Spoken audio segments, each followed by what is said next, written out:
February 9 current affairs February 9 ହେଉଛି international epilepsy day, ଯେଉଁଟାକି ପ୍ରତ୍ୟେକ ବର୍ଷ ଜାନୁଆରୀ ମାସ ଦ୍ୱିତୀୟ ସୋମବାର ପଡ଼େ। ଏ ବର୍ଷ 9 ଫେବୃଆରୀରେ ପଡ଼ିଛି।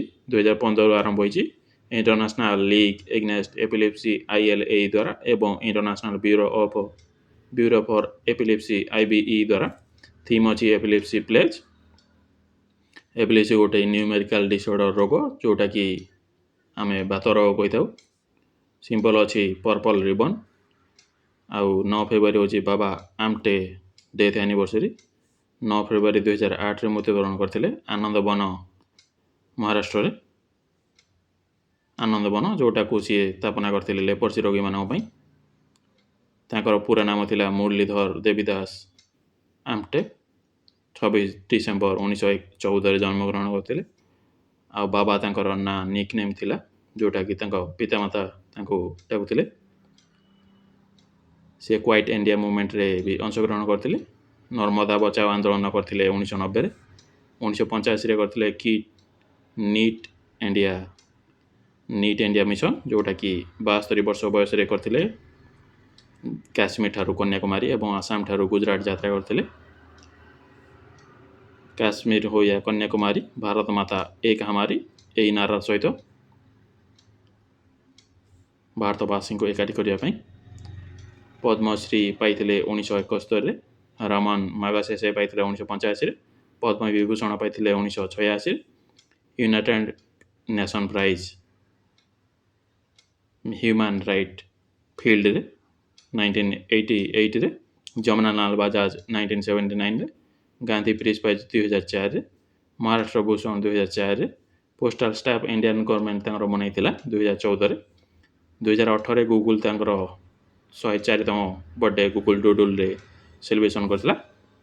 79th ସନ୍ତୋଷ ଟ୍ରଫି 2025-26 ଆସାମରେ ହେଉଥିଲା। ସର୍ଭିସେସ୍ ତାର 8ମତମ ୱିନ୍ କରିଛି କେରଳକୁ ହରି, ଯିଏକି 7 ଥର ବିଜେତା। Top goal scorer Himanshu Jhagra 9ଟି ଗୋଲ୍ କରିଥିଲେ। ଦିଲ୍ଲୀ ପକ୍ଷରୁ ଖେଳୁଥିଲେ। Asian indoor athletic championship 2026 Tianjin ଚାଇନାରେ ହେଉଥିଲା, ଯେଉଁଟାକି ଚାଇନା ପ୍ରଥମ, କ୍ୱେତର ଆଉ ଜାପାନ ଅଛି। ତାପରେ ଇଣ୍ଡିଆ ଅଛି 6ତମ ସ୍ଥାନରେ, 1 ଗୋଲ୍ଡ 2ଟା ସିଲଭର 2ଟି ବ୍ରୋଞ୍ଜ ସହିତ 5ଟି ମେଡାଲ ଅକ୍ତିଆର କରିଛି। ତେଜସ୍ୱିନୀ ଶଙ୍କର, ଯିଏକି ଗୋଲ୍ଡ ମେଡାଲ ଆଣିଛନ୍ତି ହେପ୍ଟାଥନରେ 5993 ପଏଣ୍ଟ ସହିତ ତାଙ୍କର ପୂର୍ବତନ ରେକର୍ଡ଼ ଭାଙ୍ଗି 5650। ହେପ୍ଟାଥନ୍ ଗୋଟେ ଗେମ୍ ଯେଉଁଥିରେ 7 ପ୍ରକାର ଇଭେଣ୍ଟ ହୁଏ 2 ଦିନ ମଧ୍ୟରେ, ଯେମିତିକି running, high jump, long jump, javelin throw, shot put throw ଇତ୍ୟାଦି। ପୂଜା ଆଣିଛନ୍ତି ସିଲଭର ହାଇ ଜମ୍ପରେ।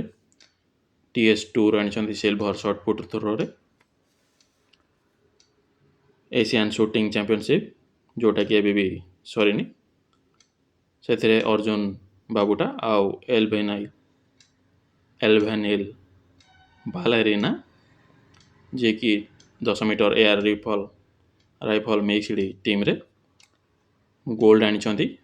505 ପଏଣ୍ଟ ଆଣିଛନ୍ତି 2 ଜଣ ମିଶି, ଯେଉଁଟାକି ଇଣ୍ଟରନ୍ୟାସନାଲ୍ ସୁଟିଂର ବି ହାଇଏଷ୍ଟରୁ ଅତିକ୍ରମ କରିଛନ୍ତି ଏସିଆନ୍ ସୁଟିଂରେ ରେକର୍ଡ଼ ବନେଇ।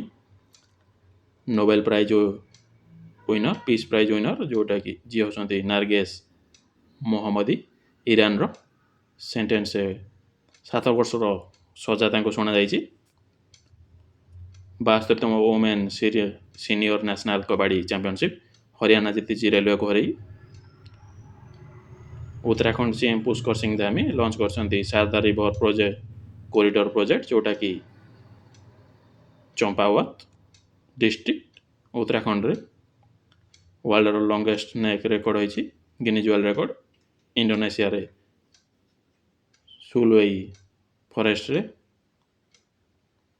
ଯେଉଁଟାକି ଲମ୍ବା ଅଛି 7.22 ମିଟର ବା 23 ଫୁଟ 8 ଇଞ୍ଚ।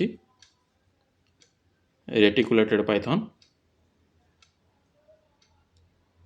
ସେଇଟା, ତାର ସାଇଣ୍ଟିଫିକ୍ ନେମ୍ ହେଉଛି Malay python reticulatus. Nick name ହେଉଛି ଇବୁ ବାରୁନ୍ ବା the baroness. National statistics office NSO launch କରିଛି ବେଟା ଭର୍ସନ୍ ହେଉଛି ଏଇଠି ମଡେଲ ଟେକ୍ସଟ କଣ୍ଟେକ୍ସଟ ପ୍ରୋଟୋକଲ୍ MCPର ସର୍ଭରର ଫର ଇ ସାଂଖ୍ୟିକୀ ପୋର୍ଟାଲ 2024ରେ ଲଞ୍ଚ ହେଇଥିଲା ଯେଉଁଟା ବାଲ ବିବାହ ମୁକ୍ତି ରଥ ଯେଉଁଟାକି ଫ୍ଲାଗ୍ ଅଫ୍ ହେଇଛି ସୁରମାପାଡ଼ି ଆମର ସ୍ପିକରଙ୍କ ଦ୍ୱାରା ଏଗନେଷ୍ଟ ଚାଇଲ୍ଡ ମ୍ୟାରେଜ ଯେଉଁଟାକି ହେବ ମାର୍ଚ୍ଚ 8 ପର୍ଯ୍ୟନ୍ତ। ମାର୍ଚ୍ଚ 8 ହେଉଛି women international women day.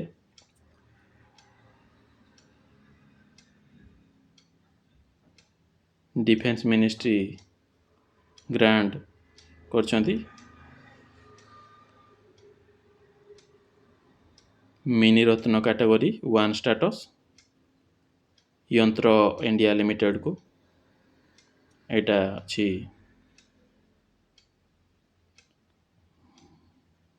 Nagpur Maharashtra.